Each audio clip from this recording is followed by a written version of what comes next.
The large meeting room was full of strange beings from across the galaxy. Some had 4 arms, others had scales instead of skin. A few floated in the air using special machines. They all looked worried as they stared at the big screen in front.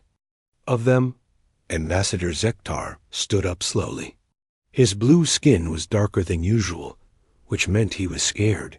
The other aliens in the room knew this sign well. Zektar was from the Velkhani Empire, one of the oldest groups in the galaxy. If he was scared, everyone should be scared.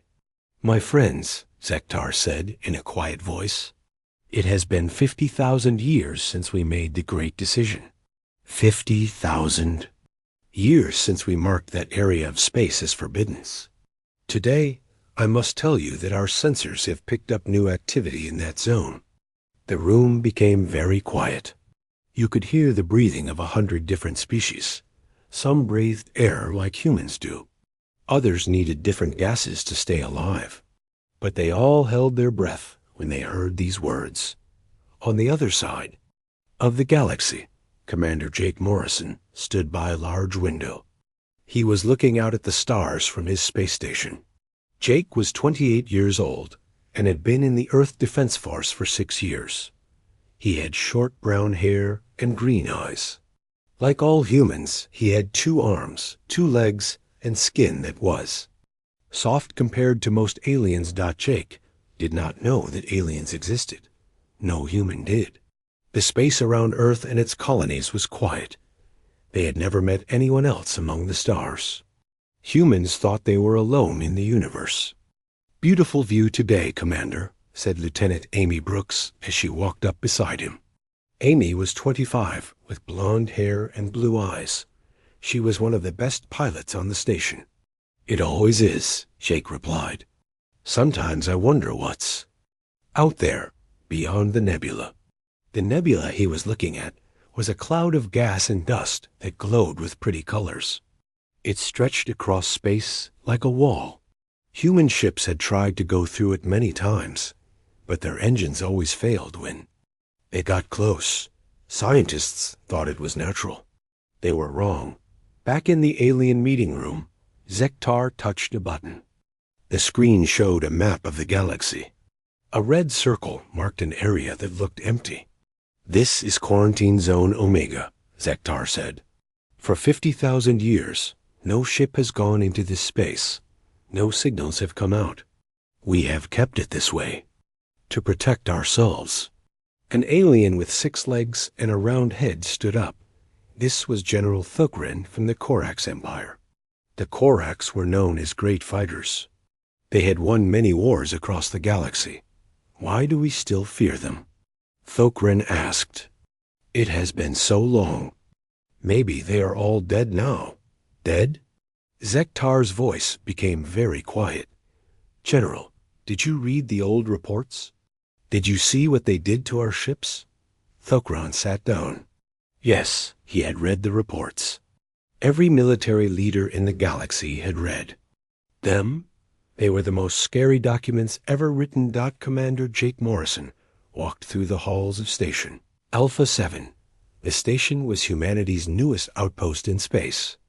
It had been built just outside the nebula to study the strange energy readings that came from it. 2,000 humans lived and worked on the station. Jake passed by the science labs where Dr. Lisa Carter worked. She was 32 years old with red hair and brown eyes.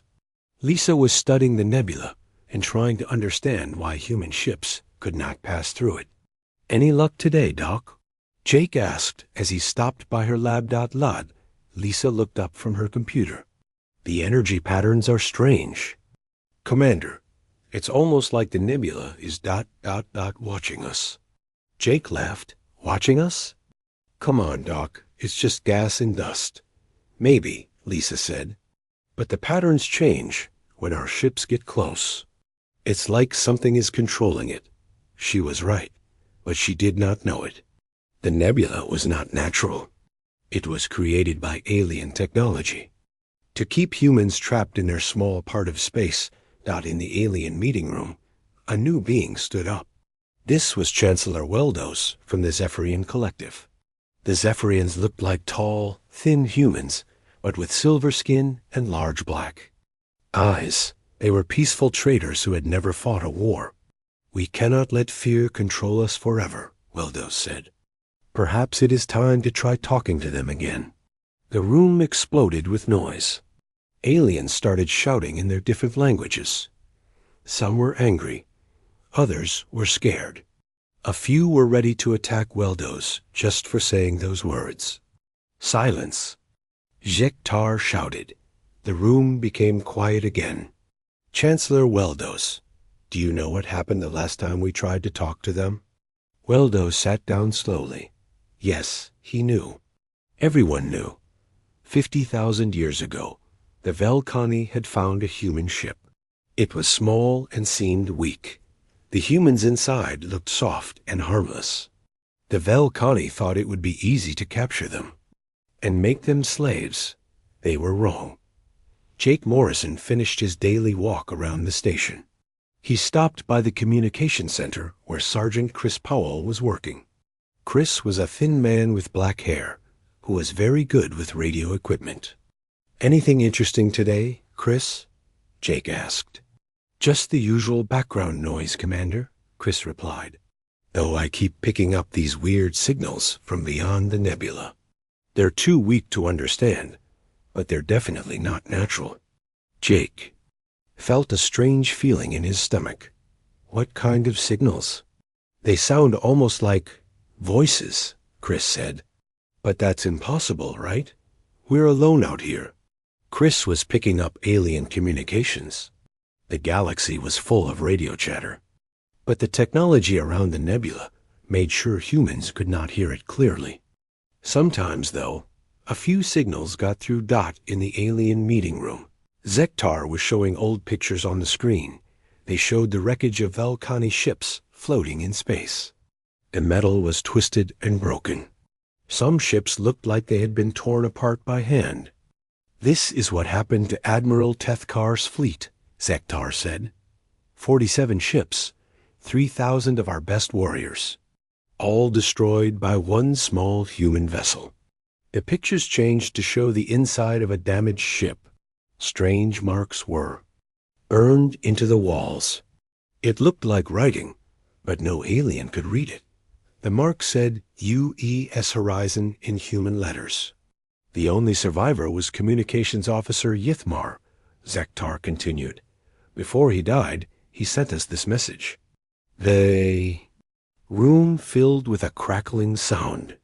Then a weak, scared voice spoke in the Velkhani language. "They don't die. They don't give up. They are not like us. Do not go near them. Do not let them find us. They are something else." The recording ended. The room was silent for a long time. Commander Jake Morrison stood by his window again, looking at the nebula. He did not know that on the other side, 1,000,000 alien ships waited and watched. He did not know that his name was written in files across 1,000 worlds. He did not know that entire civilizations had nightmares about his species. All Jake knew was that space was beautiful and mysterious. He dreamed of the day when humans would travel beyond the nebula and explore the galaxy. The aliens in the meeting room had the same dream, but for them, it was a nightmare. 50,000 years ago, Captain Ryan Davis was having a normal day. He was 45 years old, with gray hair and kind blue eyes. Ryan had been flying spaceships for 20 years. The UES Horizon was not a warship. It was a colony ship full of families who wanted to start a new life on a distant planet. The ship was big, but slow. Inside were 2,000 humans. They had doctors, teachers, engineers, farmers, and children. They also had mining equipment to help them build their new home. Nobody thought they would need weapons. Humans had never met aliens before. Dr. Lisa Carter was in the medical bay when the alarm started ringing. She was 30 years old, with brown hair and green eyes. Lisa was the ship's chief medical officer. She took care of everyone's health during the long trip through space. "What's happening?" Lisa asked as she ran to the bridge. "Unknown ships approaching," Captain Davis said. He was looking at the screen with worry. "They're not human designs." 5 large ships had appeared around the horizon. They were dark and scary-looking, with sharp edges and glowing red lights. The ships were 3 times bigger than the human vessel. Admiral Tethkar was on the main alien ship. He was 8 feet tall, with blue skin and 4 arms. Like all Velkhani, he had sharp teeth and claws. Tethkar had conquered 12 star systems for his empire. He thought humans would be easy to defeat. "Look at their ship," Tethkar told his officers. "It's so weak, these creatures will make good slaves."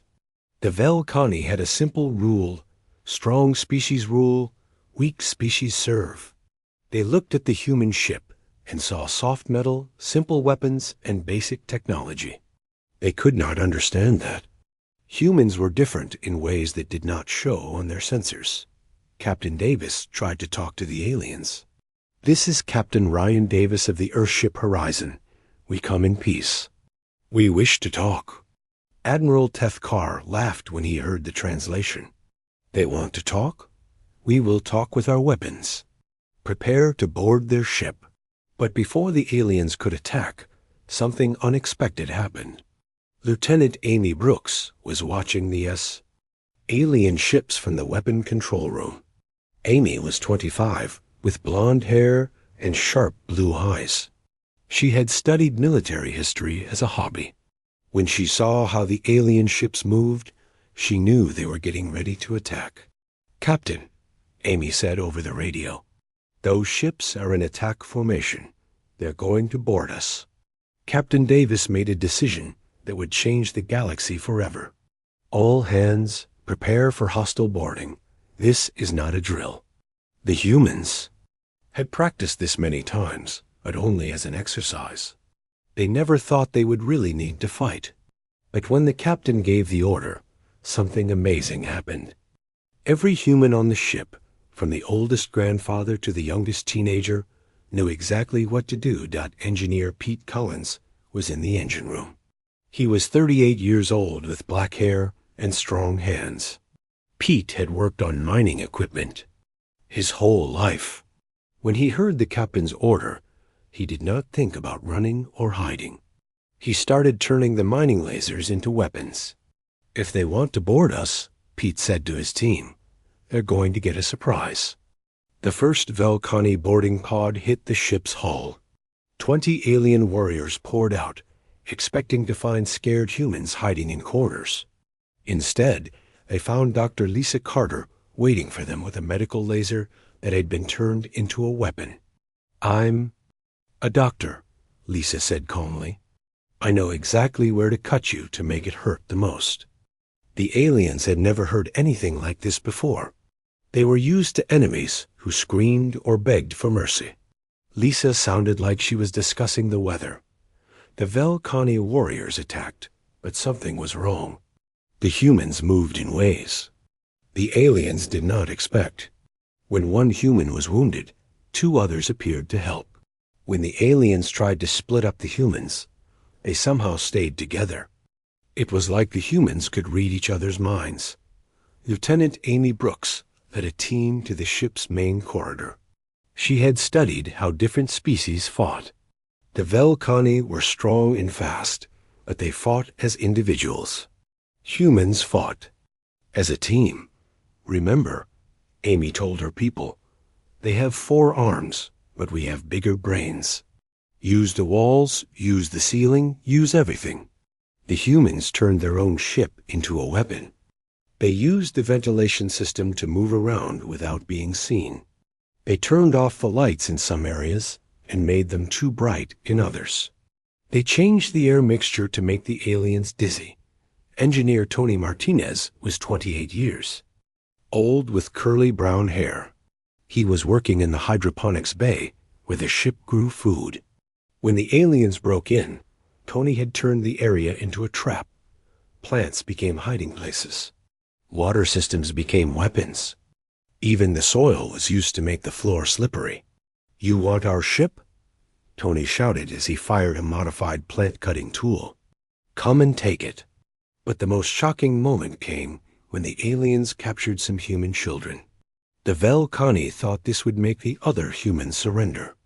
In every other species they had fought, threatening the young ones ended the battle quickly. They were wrong about humans. Captain Davis's voice came over the ship's speakers. It was calm and cold. "You have taken our children. You have 1 minute to return them unharmed. If you do not, we will show you why humans survived as a species for so long." Admiral Tethkar laughed. 1 minute? What can these soft creatures do in 1 minute? He found out quickly. The humans stopped playing defense. They attacked with a fury that the aliens had never seen before. Every human on the ship, including the grandparents and teenagers, became a warrior. They used tools, furniture, even their bare hands as weapons. Dr. Helen Ross was the ship's psychologist. She was 50 years old with gray hair and calm eyes. Helen had spent her life studying how people think and feel. When she saw the aliens holding human children, something changed in her mind. "You made a mistake," she told the alien commander. "You don't understand what children mean to humans." Helen had turned the ship's entertainment system into a psychological weapon. She played sounds and showed images that confused the aliens. She had studied their body language during the first contact and learned how their minds worked. Now she used that knowledge against them. The battle lasted 6 hours. When it was over, every Velkhani warrior was dead or captured.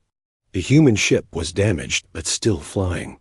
Not a single human had died, though many were hurt. Captain Ryan Davis stood on his bridge, looking at the alien ships that were now floating, dead in space.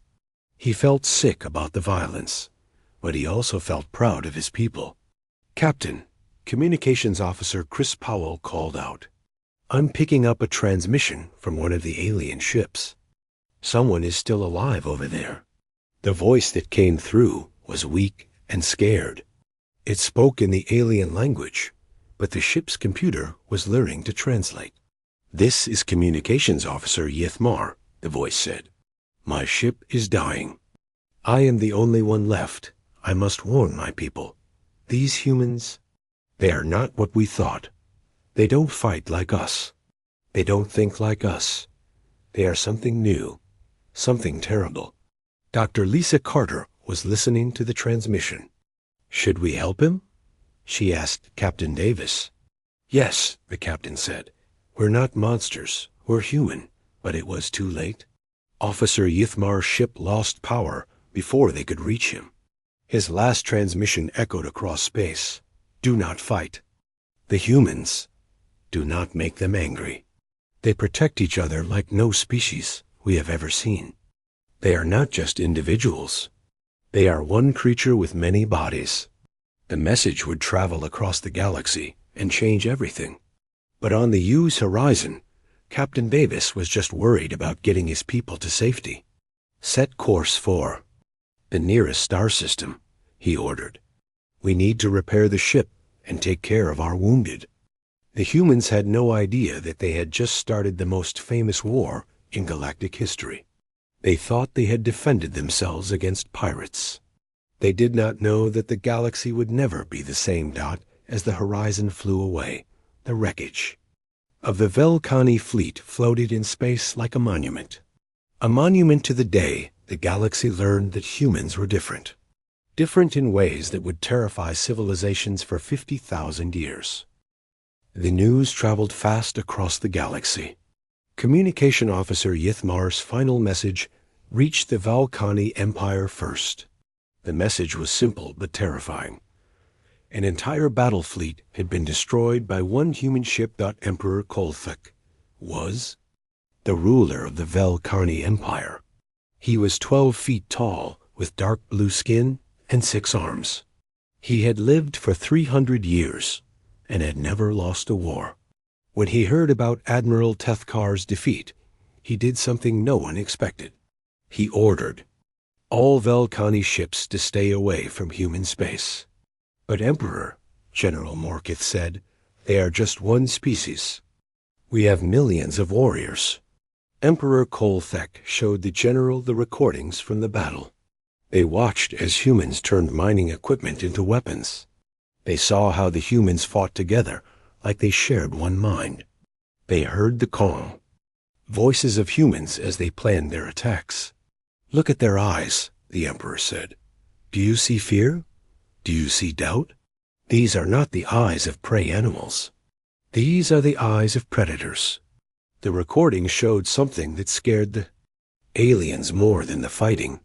When the battle was over, the humans took care of their wounded before they celebrated their victory. They shared food and water. They comforted the scared children. They treated their enemies' wounds, even though those enemies had tried to kill them. I don't understand, General Morkith said. They fight like demons and act like angels. How is this possible? That's why we must stay away from them, Emperor Kolthok replied. We cannot understand them. And what we cannot understand, we cannot defeat. As Zephyrian Collective heard the news next. They were a peaceful group of traders who had never fought a war in their 1,000-year history. Supreme Chancellor Weldos was in a meeting when the message arrived. Chancellor Weldos was tall and thin with silver skin and large black eyes. The Zephyrians had removed violence from their nature through genetic changes. They could not even think violent thoughts without getting sick. This cannot be true, Chancellor Weldos said as he read the report. No species could be this dangerous and still be intelligent. But the evidence was clear. The human ship had been outnumbered 5-1. The aliens had better weapons and bigger ships. Yet the humans had won without losing a single life. Even worse, they had won while protecting their children and elderly. Dr. Fendal was the Zephyrian expert on alien psychology. She was 300 years old and had studied every known species in the galaxy. When she saw the human recordings, she became very quiet. What is wrong, Doctor? Chancellor Weldos asked. I have studied predator species before, Dr. Fendal said. They fight to kill. I have studied prey species. They fight to survive. But these humans, they fight to protect. That is something completely different. The Zephyrians decided to mark human space as forbidden. They sent warnings to all their trading partners. Within a year, every peaceful species in the galaxy knew to avoid the humans. But not everyone listened to the warnings. The Korax Empire was known as the greatest military force in the galaxy. They had conquered 40 star systems and defeated every enemy they had ever faced. When General Thokron heard about the human victory, he laughed. One lucky battle does not make them dangerous, General Thokran said. We will show them what real warriors can do. General Thokran was 9 feet tall with red skin and massive muscles. He had personally killed 1,000 enemies in combat. The Korax believed that strength was the only thing that mattered in the universe. The general sent a small fleet to investigate human space. 10 ships with his best warriors. They found another human vessel near a small planet. This ship was even smaller than the horizon. It carried only 50 humans. This will be easy, Captain Vorgak said as he prepared to attack. The human ship was called the U.E.'s Explorer. Captain Steve Turner was its commander. Steve was 35 years old, with red hair and green eyes. He was a scientist, not a soldier. The Explorer was studying new planets that humans might want to live on. When the Korax ships appeared, Captain Turner tried to run away. The Explorer was fast, but not fast enough. The alien ships surrounded it quickly. Surrender now, Captain. Vorgak transmitted. We will make your deaths quick. Captain Turner looked at his crew. They were all scientists and engineers. None of them were trained fighters like the people on the horizon. But when they heard the alien threat, something changed in their faces. "All hands," Captain Turner said calmly. "Prepare for hostile action." The Corax attacked with everything they had. But something strange happened. The human ship seemed to know where every shot would go before it was fired.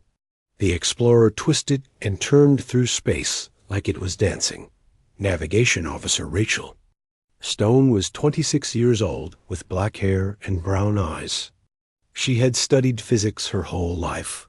When the aliens started shooting, Rachel calculated the flight paths of their weapons using the ship's computer. She could predict where every shot would go 3 seconds before it was fired. "Turn left." "In 2 seconds," Rachel called out. The ship turned, and a missile flew harmlessly past. "Dive down in 1 second." The ship dropped, and laser beams passed overhead. Engineer Tony Martinez was working in the engine room. He was not the same Tony Martinez from the horizon, but he had the same human ability to think fast under pressure. Tony had figured out how to make the ship's engines run at 150% power without exploding. "I can give you speed," Tony called to the bridge, but only for 10 minutes before the engines melt.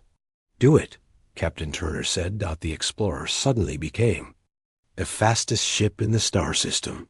It flew circles around the bigger alien vessels. But the humans were not just running away. They were planning something. Dr. Karen White was the ship's geologist.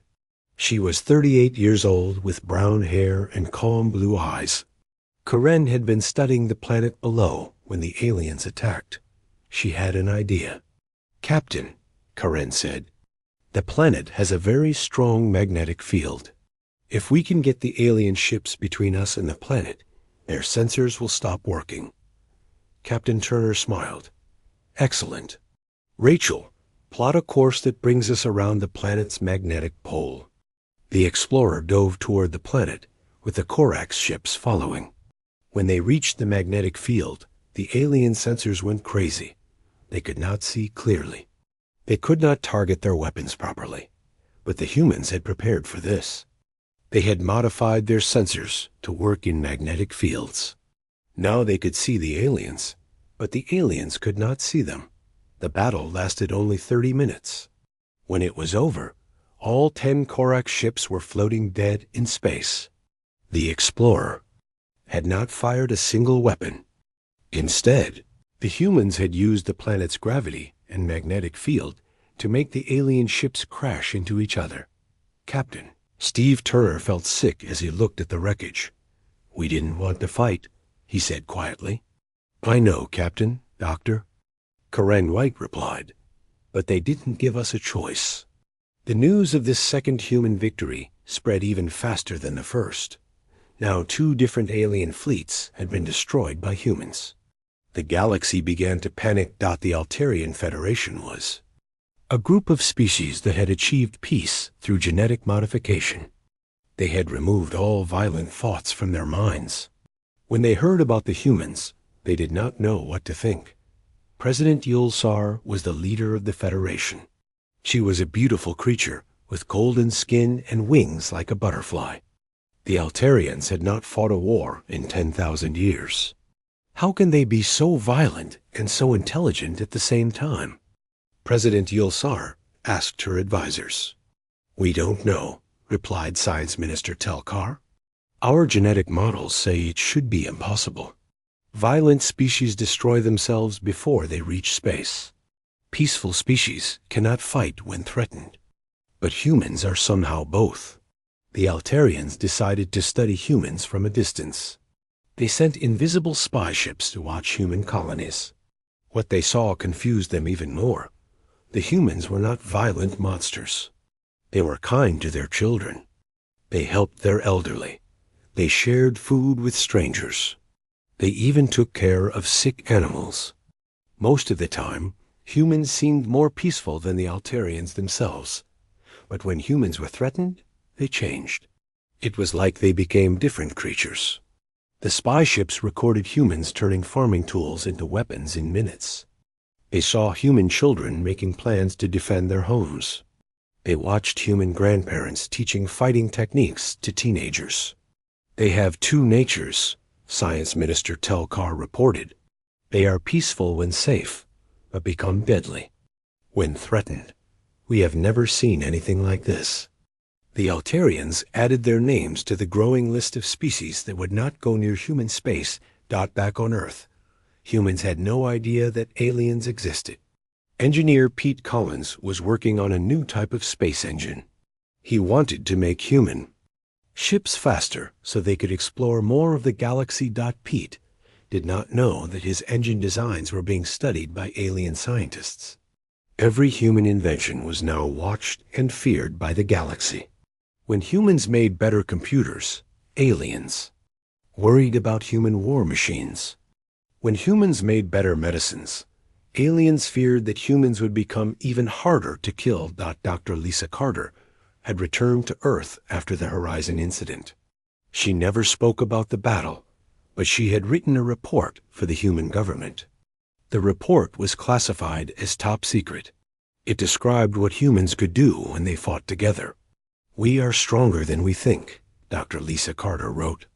When 20 years after the first human encounters, representatives from 847 species gathered on the neutral world of Nexus Prime. This was the largest meeting in galactic history. Every major civilization sent their best. Leaders, scientists, and military commanders. The meeting had one purpose: to decide what to do about the humans. Chancellor Weldos of the Zephyrian Collective stood at the center of the great assembly hall. The building was so large that it could hold 1,000,000 beings. Today, it was completely full. Some aliens sat in chairs, others floated in tanks of liquid, and a few existed as pure energy inside special containers. "My fellow beings, Chancellor," Weldos said, his voice carried by translators to every corner of the hall. "We are here because of a threat unlike any we have faced before. The humans." A holographic display showed the galaxy with a small red circle marking human space. It looked tiny compared to the vast star empires around it. But everyone in the hall knew that size did not matter when it came to humans. "They have destroyed 2 of our fleets," Chancellor Weldos continued. "But that is not why we fear them. We fear them because they are impossible." Dr. Killenth of the Cerebral Dominion floated forward in her tank of blue liquid. The Cerebral Dominion were the galaxy's greatest thinkers. They had evolved beyond physical bodies and existed as pure mind. "I have studied the human recordings for 20 years, Dr. Killenth said, her thoughts translated into words. "They should not exist. Every model of evolution says that violent species destroy themselves. Peaceful species cannot fight when threatened. But humans are both violent and peaceful at the same time." The hall buzzed with nervous energy as aliens discussed this in their own languages. Many had heard this before, but hearing it from the galaxy's smartest being made it more frightening. General Thokran of the Korax Empire stood up. His red skin was darker than usual, showing his anger. "Why do we talk and talk? They are one small species. We are many. We should attack them with everything we have." "With what?" Emperor Kolthak of the Velkani asked. "My empire has 10 million warships. But after studying the human battles, I believe they would defeat us all." This statement shocked the assembly.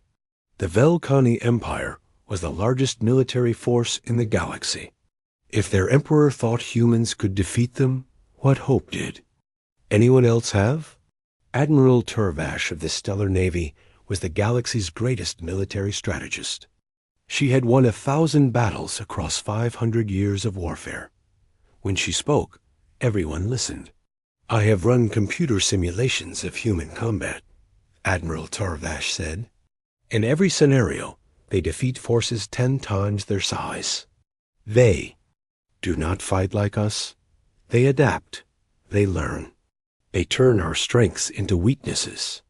President Yulsar of the Altarian Federation asked the question everyone was thinking. Then what do we do? How do we protect ourselves? Dr. Killenth had the answer. We build a cage, a prison made of space itself. We surround human territory with technology that prevents their ships from leaving. The plan was simple but massive. The galaxy's greatest scientists would work together to create an energy barrier around human space. The barrier would look like a natural nebula, but it would stop any human ship from passing through.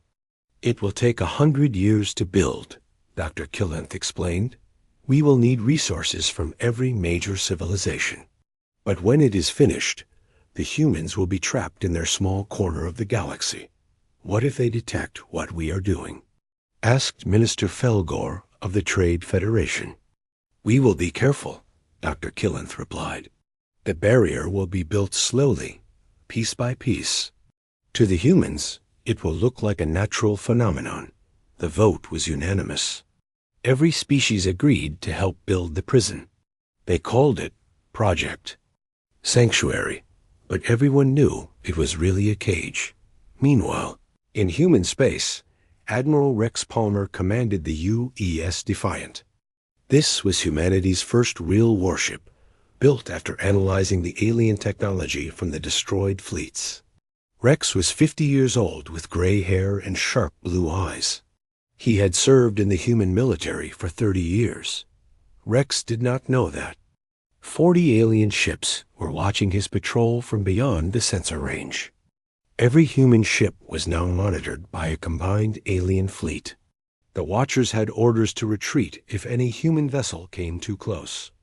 Captain Jake Morrison was now Admiral Morrison, commanding the defense of human space from Station Alpha 7. At 35 years old, he had become one of humanity's youngest admirals. Jake still did not know that aliens existed. The energy readings from the nebula are getting stronger, reported Dr. Lisa Carter. She had been promoted to Chief Science Officer for all human space exploration. It's almost like something is building out there. Jake looked at the sensor readings. The nebula that surrounded human space had been growing thicker over the past 20 years. Human scientists thought it was a natural process. They were wrong. Could it be affecting our ability to send ships through? Jake asked. Possibly, Dr. Lisa replied. We've lost 3 exploration ships in the past 5 years. They just disappear when they reach the nebula's edge. What Dr. Lisa did not know was that those ships had been destroyed by automated defense systems built into the barrier. The aliens could not risk humans breaking through before the prison was complete. Engineer Tony Martinez was working on a new type of engine that might be powerful enough to push through the nebula. Tony was now 45 years old and the chief engineer of the human space program. He had designed faster ships, better weapons, and stronger shields. The aliens watched Tony's work with growing fear. Every human advancement made them more dangerous. But the aliens had a plan for this too. We need to slow their technological progress, Dr. Killenth told the Secret Council that now ruled the galaxy's response to humans. We cannot stop them completely without making them suspicious. But we can create obstacles. The aliens began a campaign of subtle sabotage. They caused solar flares that disrupted human communications. They moved asteroids into the paths of human ships. They created radiation storms that forced humans to avoid certain areas of space, not to the humans. These seemed like natural disasters. They did not know that the galaxy was actively working against them. Captain Steve Turner was now Admiral Turner, commanding the human deep space exploration fleet. At 45 years old, he had led more missions beyond the solar system than any other human. Steve had noticed that space seemed to be getting more dangerous. We're losing more ships than we used to, Steve reported to Admiral Morrison during a video conference. Space used to be mostly empty. Now we run into problems everywhere we go. Maybe we're just going farther out, Jake replied. The galaxy is a dangerous place. Steve was not convinced. As a scientist, He had learned to look for patterns. The accidents that destroyed human ships always happened in the same areas. The areas closest to the nebula barrier. But even Steve could not imagine the truth. He could not conceive that an entire galaxy was working together to keep humanity trapped. The barrier construction continued for 80 years. Thousands of alien ships worked in shifts, building the most complex piece of technology ever created. The barrier was not just an energy field. It was a living system that could adapt and respond to any human attempt to break through. Dr. Helen Ross had become the head of human xenopsychology, the study of possible alien life. At 70 years old, she was one of the wisest humans alive. Helen had spent her life wondering if humans were alone in the universe. "Sometimes I feel like we're being watched," Helen told her assistant, Dr. Corinne White. "The universe seems too quiet, too empty." Dr. Corinne White was now 55 years old and had become Helen's closest colleague. She had the same feeling, but had never spoken about it. "What if we're not alone?" Corinne asked quietly. "What if there are other species out there, and they're hiding from us?" "Why would they hide?" Helen asked. "Maybe," Corinne said slowly, "they're afraid of us." This conversation was recorded by alien listening devices hidden throughout human space. When Dr. Killenth heard it, she felt something that her evolved mind had almost forgotten: fear. "They are starting to suspect," she reported to the Galactic Council. "We must finish the barrier quickly." The final piece of the barrier was completed in the year 2157, exactly 100 years after the project began. The prison was finished. Humanity was trapped in a sphere of space 200 light years across. To them, it looked like they were surrounded by a natural nebula that was impossible to cross. The galaxy celebrated quietly. The human threat had been contained. But even in their celebration, the aliens were still afraid. "What if the barrier fails?" asked Chancellor Weldos. "It will not fail," Dr. Killenth replied. "But if it does, we have other plans." Those other plans included the largest military fleet ever assembled. 1,000,000 ships from 100 different species, all positioned just outside the barrier. If humans ever broke free, the galaxy would throw everything it had at them. But the aliens had made one mistake. They had given humans time. 50,000 years of time to grow, to learn, to become something even more than they had been before. Inside their prison, humanity had no idea they were being watched. They built new worlds, discovered new technologies, and grew into something the galaxy had never seen before. They became united not by fear, but by hope. And eventually, that hope would break every chai. 50,000 years had passed since the barrier was built. In that time, the galaxy had changed many times. Empires had risen and fallen. New species had joined the galactic community.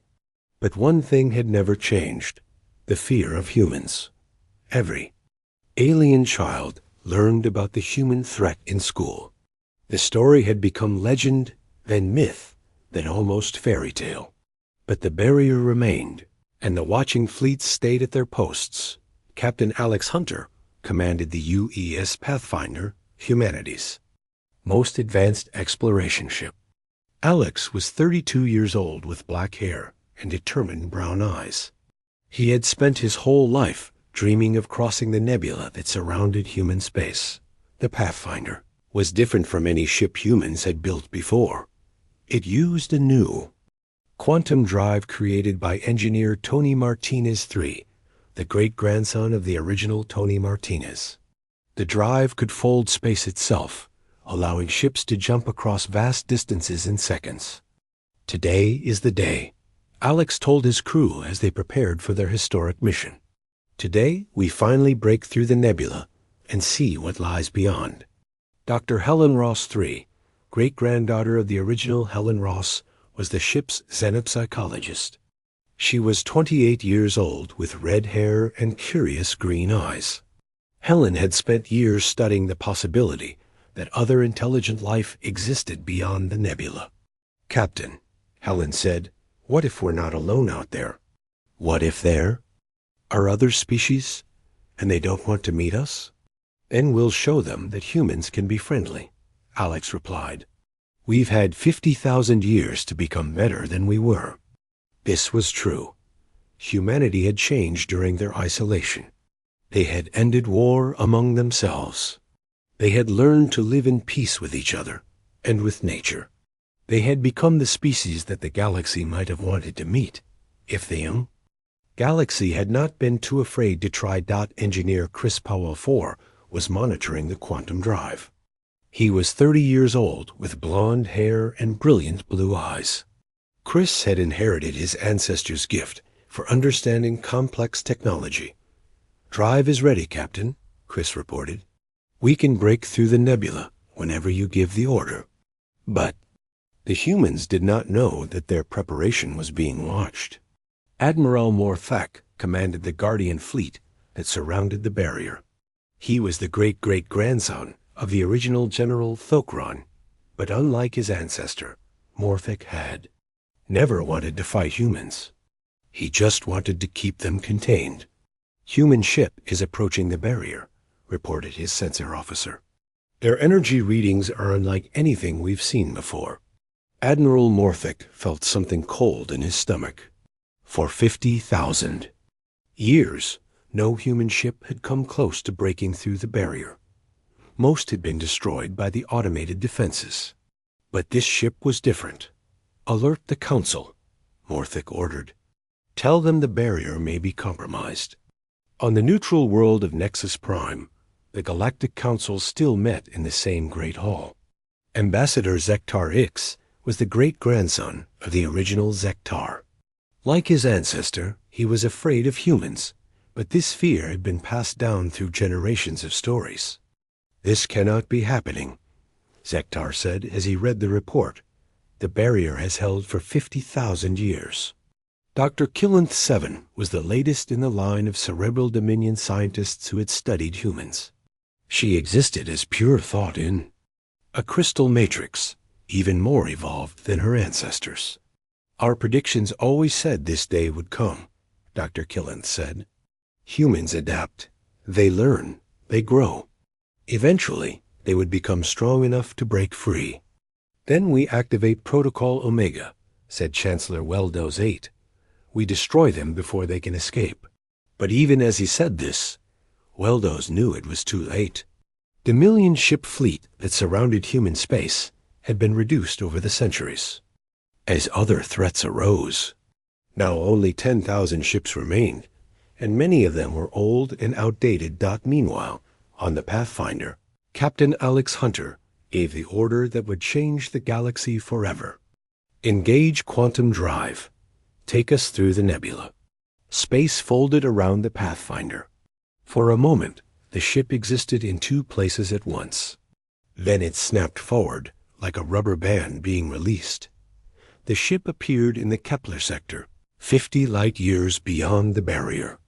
Alex and his crew found themselves in normal space, surrounded by stars and planets. But they also found themselves surrounded by something else. "Captain," called Navigation Officer Rachel Stone V, "I'm detecting artificial structures. Lots of them." The view screen filled with images of alien ships. Hundreds of ships, all pointing their weapons at the small human vessel. The ships were beautiful and terrible, built by species that humans had never seen before. "My God," whispered Dr. Helen Ross, "we really aren't alone." On the bridge of the alien flagship, Admiral Morthak was trying to decide what to do. His orders were clear. If humans ever broke through the barrier, he was to destroy them immediately. But 50,000 years of stories had made humans seem like monsters. The ship in front of him looked peaceful. "Sir," his communications officer said, "the human ship is trying to contact us." "What?" Admiral Morthak was surprised. In all the old stories, humans attacked first and talked later. Captain Alex Hunter appeared on the alien view screen. He was young and calm, wearing a simple blue uniform. He did not look like the monster from the stories. "This is Captain Alex Hunter of the United Earthship Pathfinder," Alex said. "We come in peace. We seek only to explore and learn. We mean no harm to anyone." Admiral Morthic felt confused. This was not what the stories had told him to expect. Where was the rage? Where was the violence? The human was speaking in perfect galactic standard, the common language of all civilized species. "How do you know our language?" Admiral Morthic asked. "We've been listening to your radio signals for thousands of years," Alex replied honestly. "We learned your languages because we hoped someday we could talk to you." This answer shocked the alien fleet. Humans had been listening to them, learning about them. Why had they never tried to communicate before? Back on the Pathfinder, engineer Chris Powell was running full scans of the alien ships. What he found amazed him. "Captain," Chris said, "these ships are old. Some of them are using technology from thousands of years ago. They've been out here a long time." Dr. Helen Ross was studying the alien formations. As a Zeneb psychologist, she could read the meaning in how the ships were positioned. "Captain," Helen said quietly, "they're afraid of you. Look at how they're arranged. This isn't an attack formation. This is a defensive formation. They're trying to protect themselves from us." Captain Alex felt sad when he heard this. But why? We've never met them before. Why would they be afraid? The answer came from Admiral Morthac himself. The alien commander had decided to tell the truth.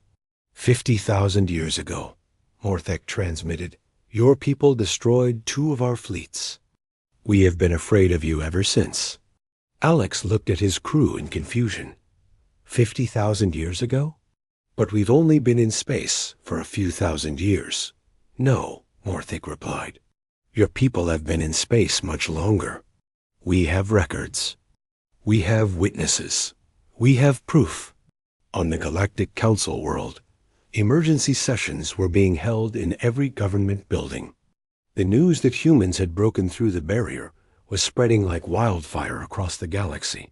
What do we do now? Asked President Yilsar 12 of the Altarian Federation. We run, said Emperor Kolthak 15 of the Velkhani Empire.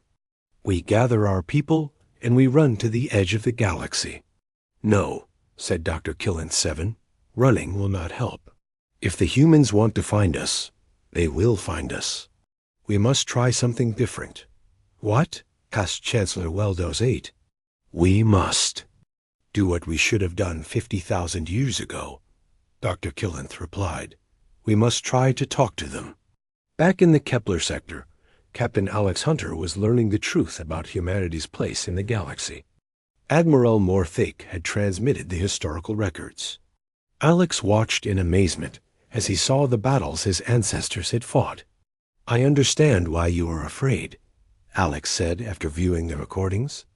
My ancestors were defending themselves, but I can see how their actions would seem frightening to you.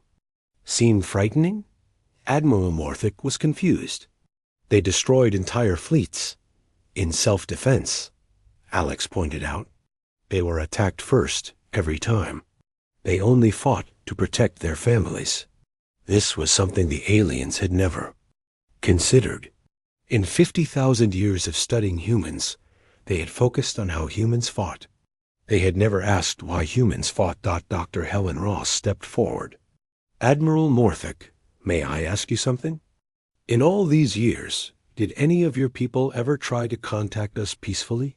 Admiral Morthic was quiet for a long time. No, he finally admitted.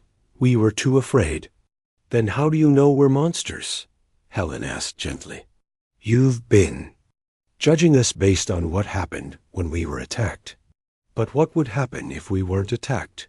What if we were welcomed? This question spread through the alien fleet like electricity.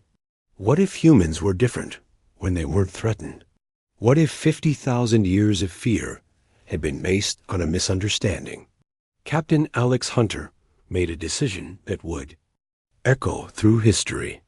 Admiral Morthack, I'm going to lower our shields. I'm going to shut down our weapons. I want to show you that we trust you. Captain, no, Engineer Chris Powell said. We don't know what they'll do. That's exactly why. We have to do it, Alex replied. Someone has to take the first step to war.